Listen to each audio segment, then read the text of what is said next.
Se olisi kuulkaas Tornikeskus ja Bike Park Garden avaus. Aurinko paistaa ja täällä on ainakin melko kuivan näköistä. Mennään kattoo mitä tuolta löytyy.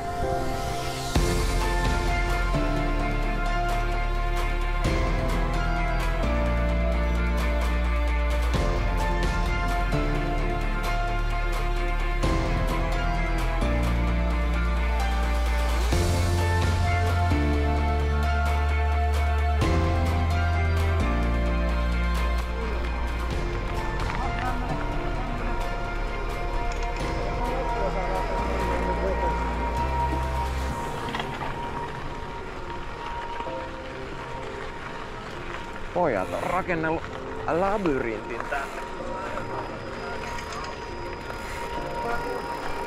Ei vaan huomastaan, että koko talven vetänyt tälleen niin kolmasta.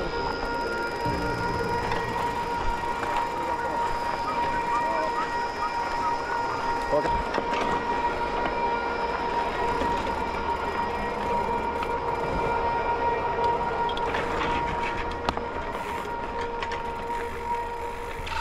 Tiedän, että monia aloittelijoita vähän jännittää hissillä nousu, niin Tornari on ollut valitettavan kuuluisa siitä, että tämä nousulatu on ollut aivan hirveässä kunnossa suoraan sanottuna. Niin ei tänä vuonna. Tänä vuonna tää on tämmönen valtatie, leveä ja tasainen ja yksi jännitettävä vähemmän, jos tänne saapuu.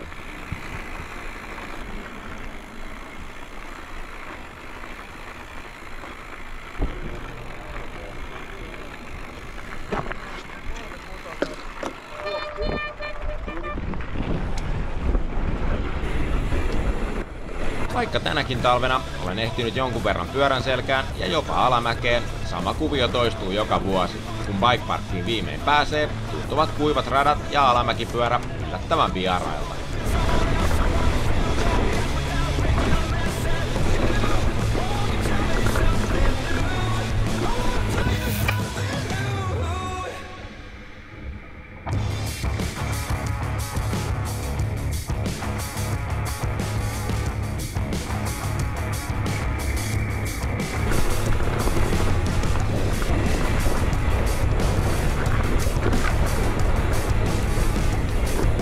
Vaikka aurinko on paistanut viime päivinä kivasti, odotin silti löytäväni reiteltä mutaa ja lätäköitä. Toisin kuitenkin kävi, mutaa ei löytynyt lainkaan ja lätäköitäkin sai etsimällä etsiä.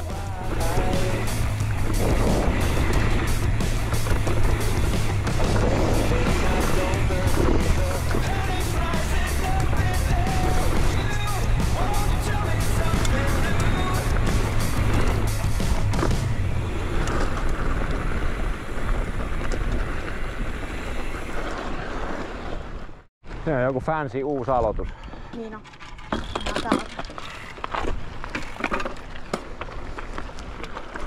Joo.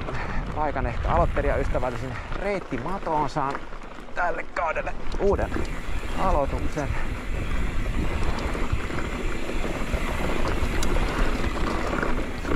Tulla kalliolle tästä. Koitetaan pysyä perässä.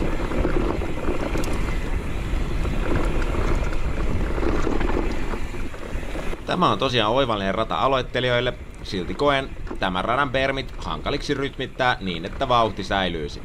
Syyllinen löytyy todennäköisesti kuitenkin taas peilistä eikä radasta.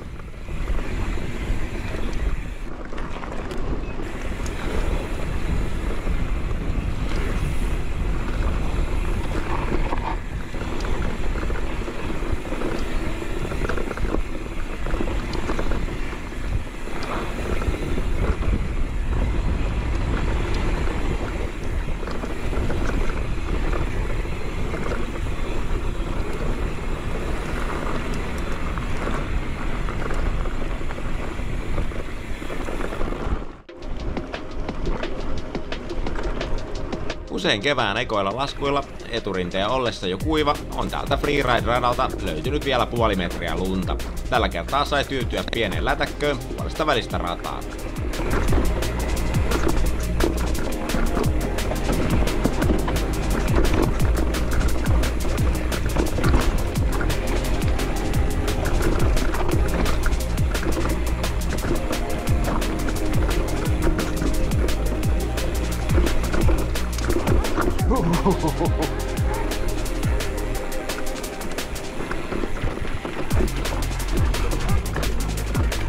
Come on!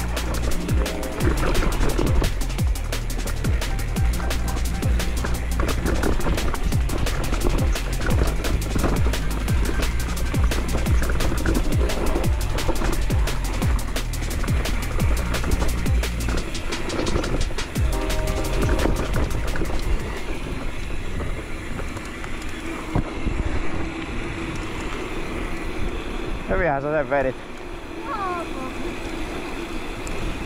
Joo.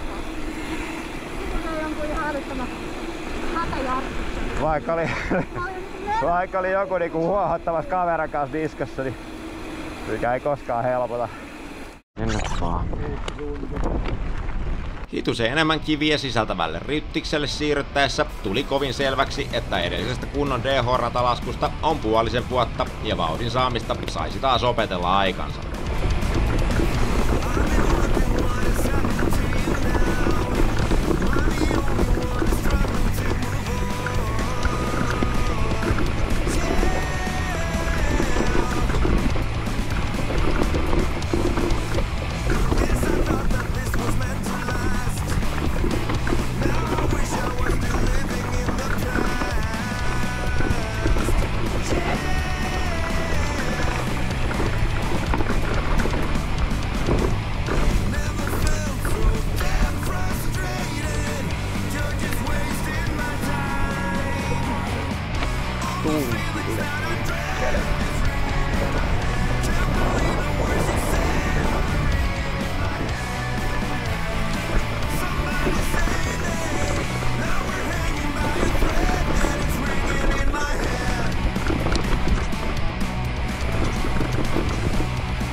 Kun sammaleiseen metsään rakentaa alamäkireitin, alkaa pyörät, vesisateet ja aika tehdä tuhojaan. Jossain kohtaa kaikki irtomaa on siirtynyt pois reitiltä ja jäljelle jäävät enää juuret. Tällä radalla niitä riittää.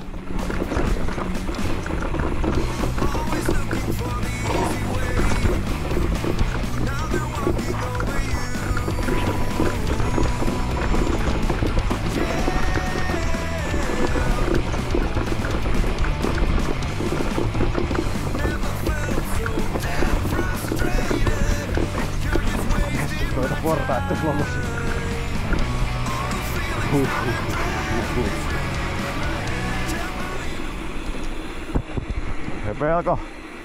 Melko rivo toi portaikko tuossa lopussa. Joo.